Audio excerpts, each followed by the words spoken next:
Jesús, Hijo de Dios, qué grande el costo de mi redención. En el evangelio que estamos nosotros estudiando es Lucas y está en el capítulo 19. Pueden abrir ahí su Biblia en el capítulo 19. Nos habla acerca de la entrada triunfal de Cristo, así le llaman, ¿verdad? Así se le llama, la entrada triunfal de Cristo. Muy bien.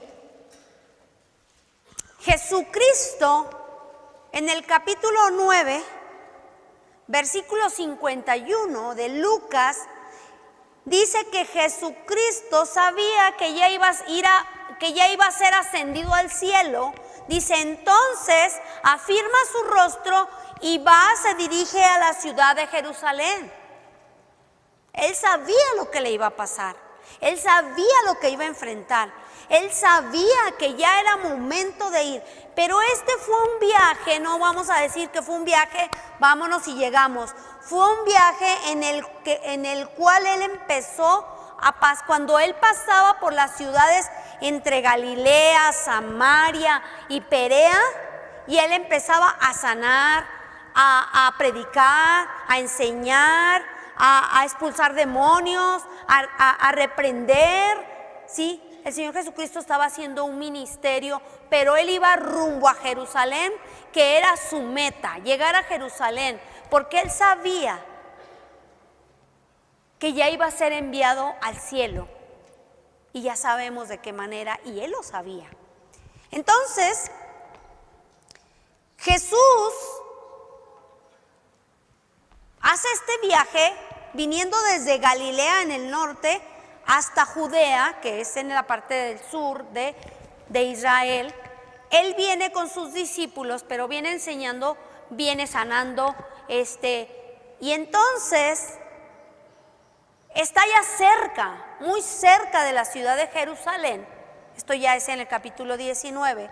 Él acababa de pasar por Betania, donde resucita a su amigo Lázaro, y luego pasa por Jericó. Ahí en Jericó, antes de llegar a Jericó, él sana a un ciego que estaba pidiendo limosna, y luego después de Jericó, después entra a Jericó y se encuentra con Zaqueo, ¿verdad?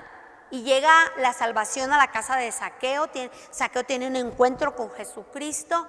Y entonces ya estaba muy cerca de la ciudad de Jerusalén, y ahí por Betania, dice que llegó a una ciudad que se llama, déjeme le digo cómo se llamaba para no echarle, Betfagé. Llega a Betfagé, y está muy cerca de Betania esta aldea. Betfagé era un suburbio, vamos a decir, de Jerusalén. Ya estaba por llegar a Jerusalén. Está cerca por el Monte de los Olivos.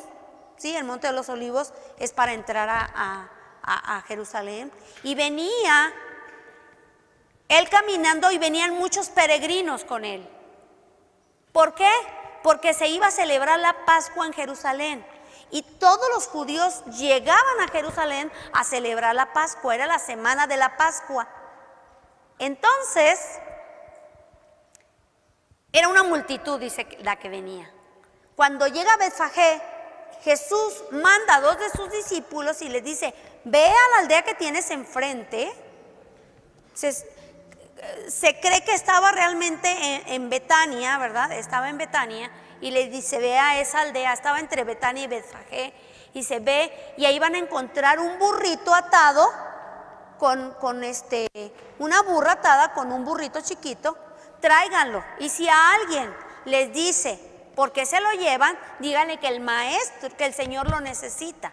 Entonces van los discípulos, los 2 discípulos, buscan y encuentran lo que el Señor les dice, traen el burrito, la burra con su burrito, ¿verdad? Le ponen los mantos, los discípulos le ponen los mantos como montura, y el Señor Jesucristo se sube y empieza a caminar rumbo a Jerusalén, bajando por el Monte de los Olivos. Y dice que la multitud, cuando él empieza a bajar montado en el burrito, dice que la multitud empezó a aventar sus mantos en el camino donde iba a pasar Jesús. Y dice que otros arrancaban hojas, ramas de los árboles y también las ponían como una alfombra. Y empezaron a gritar y a clamar. Dice que empezaron a alabar a Dios por todos los milagros que había hecho. Empezaron a alabar, dice, a gritos. Muchos de ellos acababan de ver que Jesús había resucitado a Lázaro, que había sanado en Jericó, antes de la entrada de Jericó, había sanado a un ciego que estaba pidiendo limosna. Había hecho muchos milagros y ellos, la multitud, empezaron a alabar a Dios a gritos y empezaron a decir y proclamar a Jesús como el Mesías, diciendo: Hosana, Hosana, bendito el que viene en el nombre del Señor. Y era una algarabía, era un gozo, era alegría, había gritos de alegría, había gozo, había fiesta. Y ellos venían a celebrar la Pascua. Entonces la Pascua era una fiesta muy importante para los judíos. Cuando empiezan todos la multitud a gritar, a hacer estos vítores, a proclamar que Jesús era el Mesías, porque era lo que estaban diciendo, que Jesús era el Mesías. Y el pueblo de Israel estaba esperando que viniera el Mesías, que viniera alguien que los libertara. Estaban esperando con ansias que viniera el Salvador, que viniera el Mesías y derrocara al pueblo romano que los tenía subyugados. Y entonces, cuando proclaman a Jesús como el Mesías, toda esta multitud, nunca faltaba en todas las enseñanzas, en todo el ministerio de Jesús, nunca faltó un fariseo que se parara y se opusiera, criticara o dijera, que lo quisiera incluso hasta matar, que lo quisieran matar. Entonces se paran unos fariseos y le dicen: maestro, por favor, calla a tus discípulos, que se callen.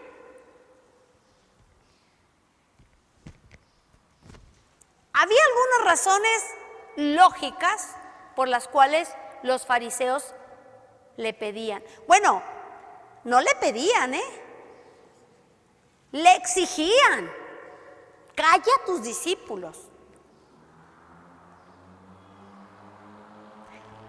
¿Alguna vez le has exigido algo a Dios? ¿Le has exigido algo al Señor? ¿Alguna vez tú?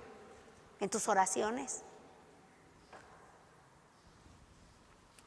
Entonces el Señor Jesucristo les estaba explicando las razones. Creo que había algunas razones por las cuales los fariseos le pedían a Jesús que callara a sus discípulos. Una de ellas era: ellos se enojaban porque Jesús se proclamó el Hijo de Dios. De hecho, ese fue el motivo por el cual lo llevaron a la cruz. ¿Sí? Entonces, ellos no les gustaba, a los fariseos no les gustaba que se estuviera diciendo que Jesús era el Mesías, era el que venía a salvarlos. No les parecía. Otra de las razones que podemos pensar es que ahí en el área donde está el Monte de los Olivos y venía bajando a Jerusalén, Jesús, allí había una fortaleza, la fortaleza Antonia se llama. Hasta la fecha está. La fortaleza Antonia era la principal torre de vigilancia de los romanos. ¿Qué? Es decir, allí había romanos que estaban escuchando que alguien estaba entrando a Jerusalén y la gente lo estaba levantando y lo estaba proclamando como el rey. Cuando sabían los fariseos que eso ponía de malas a los romanos, porque es como estarse rebelando contra el César, contra el emperador romano, que realmente creían o realmente sí eran dueños del pueblo judío. Esa podría ser otra razón que los fariseos le decían: dile a tus discípulos que no digan, que no te proclamen rey, porque aquí ya tenemos un César. Y los romanos, vas a despertar la ira de los romanos. Y lo que pasaba, el imperio romano fue uno de los imperios más sangrientos. Y eran tremendos. Eran tremendos. Los emperadores, los generales. Entonces, los judíos les tenían miedo. Claro, era la potencia mundial en aquel entonces. Otra de las razones que seguramente los fariseos le piden, le reclaman, le exigen a Jesús que calle a sus discípulos, es porque los fariseos, en todo el ministerio de nuestro Señor Jesucristo, en todo el ministerio, se sintieron celosos, porque ellos eran los líderes religiosos. Y ahora, el hijo del carpintero viene a enseñarles. Y el Señor Jesucristo les dice a los fariseos: si ellos se callan, estas piedras van a proclamar que el Mesías está entrando a la ciudad. Si estos discípulos o la multitud que viene gritando y aclamándome se callan, las piedras van a hablar.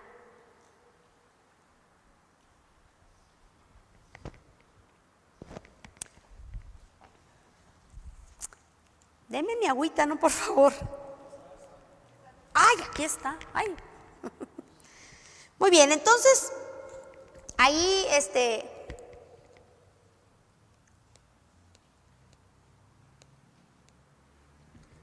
vamos a ver en Lucas 19:41.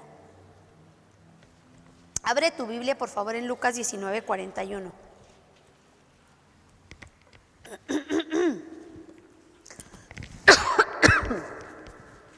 Ay. Muy bien. Cuando se acercaba a Jerusalén, esta es la historia que les vengo contando, ¿sí? Esta es la historia que les vengo contando. Venía en el burrito Jesús, venía la multitud aclamándolo,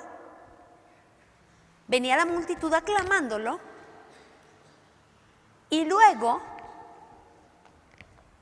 dice el evangelista: cuando se acercaba a Jerusalén, Jesús vio la ciudad y lloró por ella.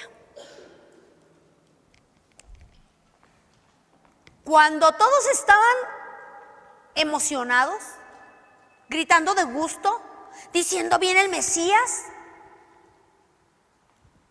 Cuando todos estaban aclamando a Jesús, dice que Jesús, al ver la ciudad, lloró. Y estas lágrimas de Jesús fueron de tristeza. ¿Qué estaba pasando? ¿Por qué, si había tanta alegría y gozo en la entrada triunfal, por qué Jesús llora?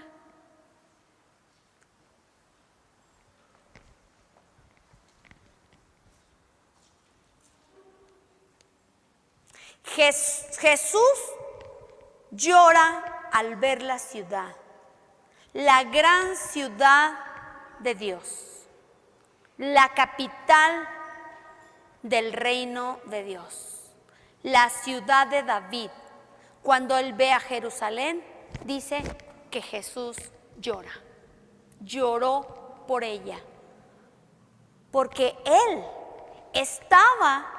le estaba siendo revelada por el Padre 40 años adelante solamente.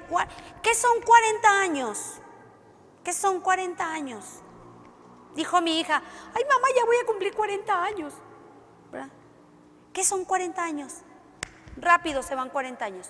40 años adelante, Jesús estaba viendo que esa ciudad, la ciudad amada por Dios, la capital del reino, la ciudad de David, iba a ser destruida por completo. Y le dolía en el corazón la gente que estaba pensando en las familias, en los niños, estaba pensando en los varones, en los jóvenes, estaba pensando en toda esta gente que iba a morir por la destrucción de la ciudad.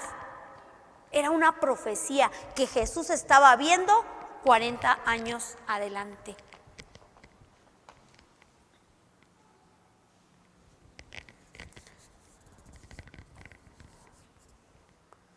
Seguimos en el versículo 42. ¿Cómo quisiera, dice Jesús, cómo quisiera que hoy supieras lo que te puede traer paz? ¿Cómo quisiera, Jerusalén? ¿Cómo quisiera que reaccionaras a la palabra que te estoy dando? ¿Cómo quisiera que creyeras que yo soy el Hijo de Dios? ¿Cómo quisiera que hoy supieras lo que te puede traer paz? ¿Saben ustedes que Jerusalén significa paz? La ciudad de paz. Y ahí estaba Jesús derramando sus lágrimas por una ciudad en la que no había paz. Recuerden que los judíos estaban subyugados, estaban dominados por Roma. Pero ellos esperaban un libertador y querían que los libertara del yugo romano.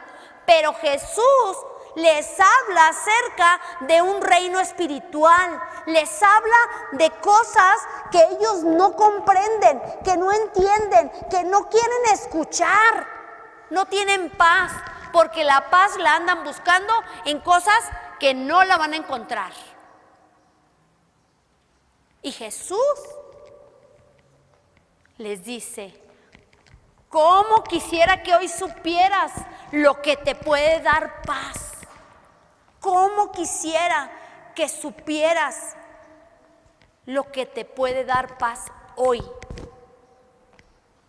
Y yo te digo que el Señor te dice a ti, ¿cómo quisiera que supieras lo que puede dar paz a tu vida?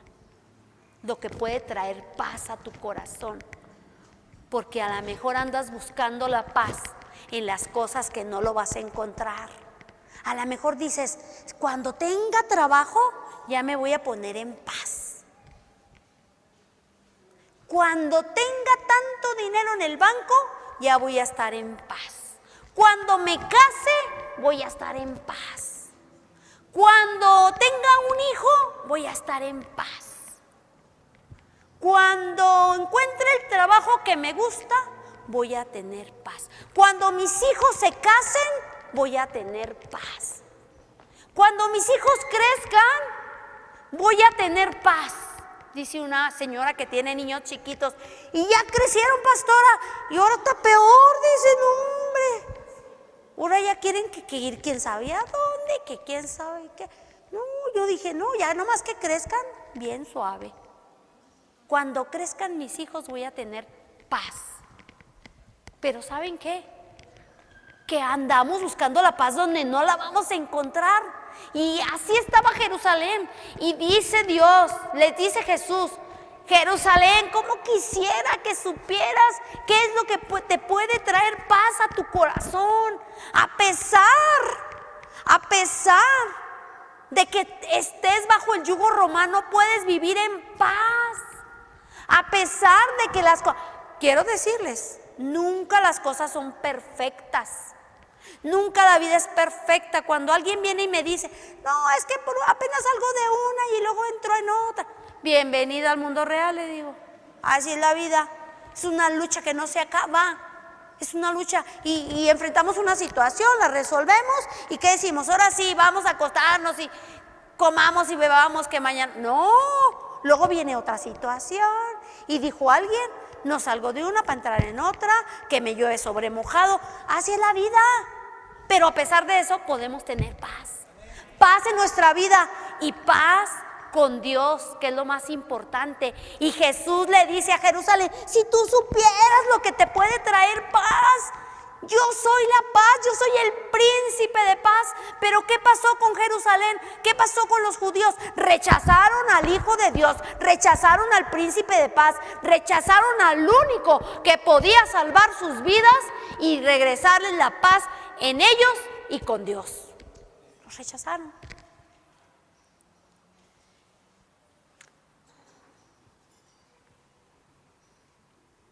Jesús lloró por la ciudad. Lloró por la destrucción que iba a pasar. En el año 70, el emperador romano manda al general Tito a la ciudad de Jerusalén, porque los judíos tenían 4 años que se habían levantado los elotes, no elotes con mayonesa y chilito. Oiga, qué rico saben esos, ¿no? No esos elotes, ni los elotes de las señoras con los esposos, ni de los novios con las novias. Celotes. Era con Z. Era una rama de judíos, o era un movimiento de judíos, ¿verdad?, que se levantaron en armas haciendo una revolución no entendieron cuando Jesús vino, pero ellos querían liberar a su pueblo del yugo romano, de los romanos. Y entonces se levantaron en armas. Ya tenían como 4 años de guerrillas. Y entonces el emperador manda al general Tito en el año 70 y dice, ve, cálmate a aquellos, ve, cálmalos, a ver cómo le haces, pero cálmalos, Tito. Era hijo del emperador.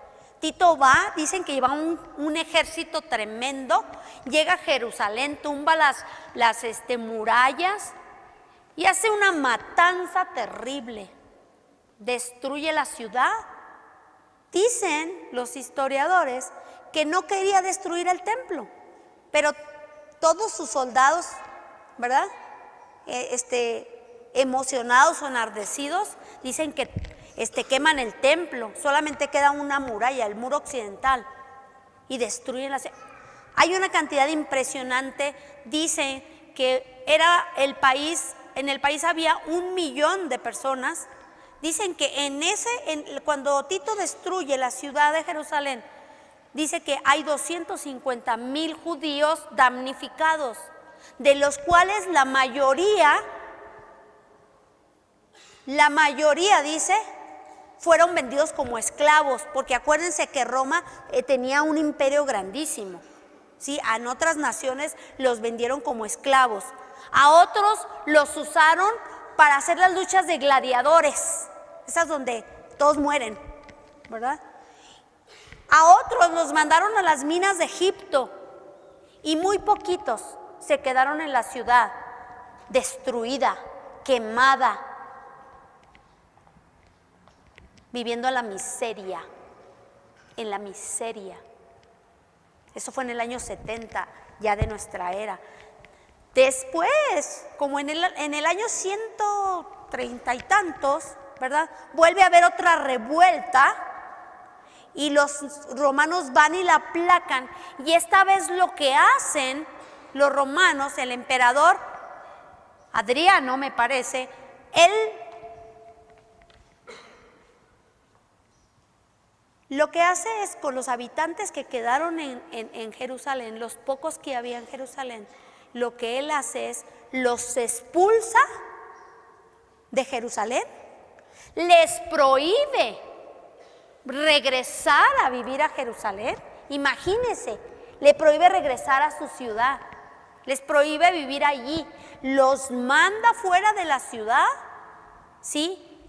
Y le cambia el nombre a Jerusalén, le pone otro nombre a la ciudad, lo anoté porque está difícil de aprendérmelo, Aelia Capitolina le puso, y la convirtió en una ciudad pagana, la ciudad de Dios. Y todo porque los judíos no reconocieron el que podía traerles paz a sus vidas. Esa expulsión se conoce como la diáspora de los judíos. Y todavía hay más historia, ¿no? Pero el asunto aquí, hermanos, es que Jesús lloró por la ciudad amada de Dios, porque no le aceptaron. Dice, esto está oculto. Vamos allí a seguir el versículo 43, lo que dice el versículo Lucas 19, 43 dice: te vendrán días en que tus enemigos levantarán un muro y te rodearán y te encerrarán por todos lados, te derribarán a ti y a tus hijos dentro de tus murallas, no dejarán ni una piedra sobre otra, porque no reconociste el tiempo en que Dios vino a salvarte. Hay otra versión que dice, porque no reconociste el día de la visitación de Dios. Dios los visitó en persona, en la persona de Jesucristo, y no le reconocieron. ¿Tú cómo estás? O sea, ¿tú sabes que Dios está aquí? ¿Tú sabes que Dios te ha visitado? ¿Lo has reconocido? Tú estás reconociendo que Dios es el único que puede traer paz, vida y vida en abundancia a tu vida, que Él mandó, que Dios mandó a su Hijo, dice Juan 3:16, porque de tal manera amó Dios al mundo que dio a su Hijo unigénito para que todo aquel que en Él crea no se pierda, mas tenga vida eterna. Tú ya le reconociste. ¿Tú ya le reconociste como tú, que vino y te visitó y te salvó? ¿O todavía estás buscando la paz en otro lado? ¿Todavía estás buscando la paz? A veces, ¿verdad?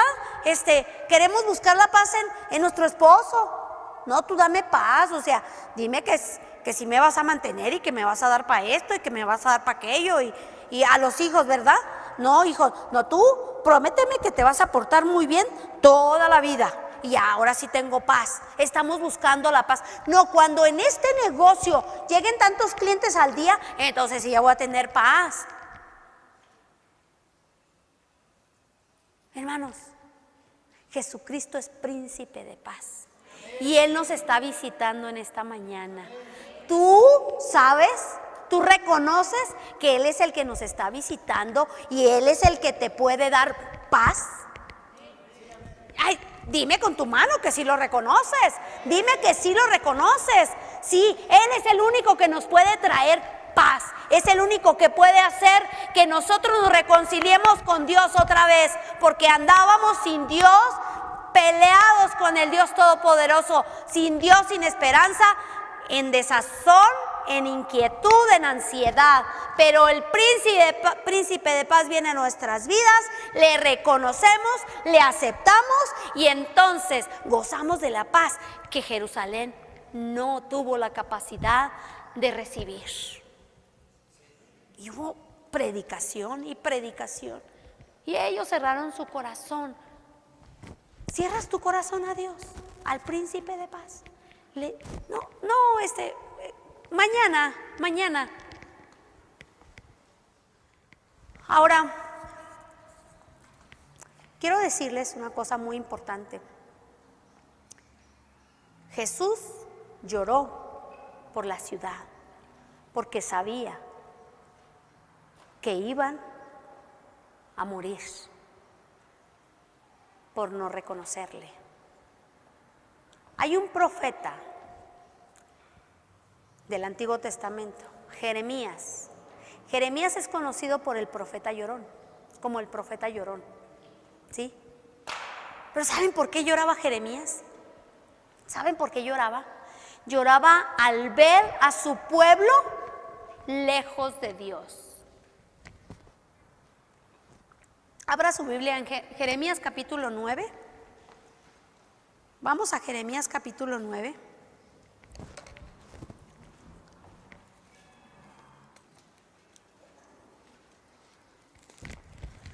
Mire, vamos a leer capítulo 8. Vamos desde el 8, versículo 17.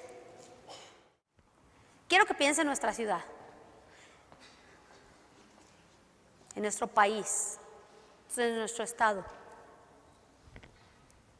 Miren, estoy lanzando contra ustedes serpientes venenosas que los morderán y contra ellas no hay encantamiento, afirma el Señor. La aflicción me abruma, mi corazón desfallece. El clamor de mi pueblo se levanta desde todos los rincones del país. ¿Acaso no está el Señor en Sión? ¿No está allí su rey? ¿Por qué me provocan con sus ídolos, con sus dioses inútiles y extraños? Pasó la cosecha. Sígale ahí en Jeremías, por favor. Pasó la cosecha, se acabó el verano y nosotros no hemos sido salvados. Piensa en la gente de afuera. Gloria a Dios porque todos aquí tenemos paz. Pero piensa en la gente de afuera. Piensa en las familias, en sus vecinos. Piensa en sus vecinos. Piensa en su familia que no está aquí. Piensa en su familia. Pasó la cosecha, se acabó el verano y nosotros no hemos sido salvados. Ellos no han sido salvados. 21. Por la herida de mi pueblo estoy herido, estoy de luto, el terror se apoderó de mí. ¿No queda bálsamo en Galaad? ¿No queda allí médico alguno? ¿Por qué no se ha restaurado la salud de mi pueblo? Pregúntese como Jeremías, ¿por qué no se ha restaurado la salud de Pachuca? ¿Por qué no se ha restaurado la salud de mi amigo, de mi compañero de trabajo? ¿Por qué no ha sido salvado mi vecino,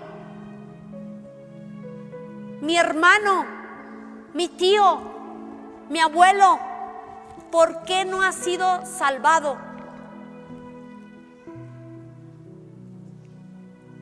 ¿No queda bálsamo en Pachuca? ¿No hay algún médico aquí en Pachuca, en México?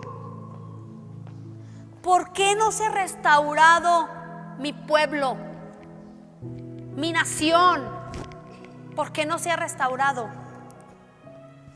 Ojalá, dice el profeta Jeremías, y quiero que lo lea como si usted fuera Jeremías. Ojalá mi cabeza fuera un manantial y mis ojos una fuente de lágrimas para llorar de día y de noche por los muertos de mi pueblo, de Pachuca. Hay mucha gente que se está muriendo. ¿Y sabe qué? La tristeza es que parece que ya nos estamos acostumbrando. Ay, pues ahí violaron a una muchacha en la universidad. Pues con cuidado, que se ande con cuidado. ¿Para qué salió de noche? No, pues ahí mataron a uno. No, pues ha de andar en las malas, ha de andar con los malos. Y nos estamos acostumbrando. Pero Jeremías dice, ojalá fuera una fuente que llorara día y noche por los muertos de mi ciudad. Mucha gente que no ha sido salvada. Mucha gente que no ha escuchado que hay un príncipe de paz, que ha venido, que hemos tenido la visitación del Dios Altísimo, mandándonos a su Hijo. No saben, no conocen, no han escuchado. Y nosotros el pueblo de Dios, que sí sabemos quién les puede, ojalá y supieras quién te puede traer paz, Pachuca. Hermanos, amigos, es tiempo que nos levantemos, oremos, lloremos por nuestro pueblo. Tantos muertos. Hay mucha gente que se está perdiendo, que no hay salvación para ellos y no les va a hablar nadie más que tú. Y lo primero que tienes que hacer es levantarte, orar, humillarte ante Dios y llorar por los muertos de nuestro país, de nuestro pueblo, e ir y compartirles que sabemos quién les puede traer paz. Puestos de pie, por favor.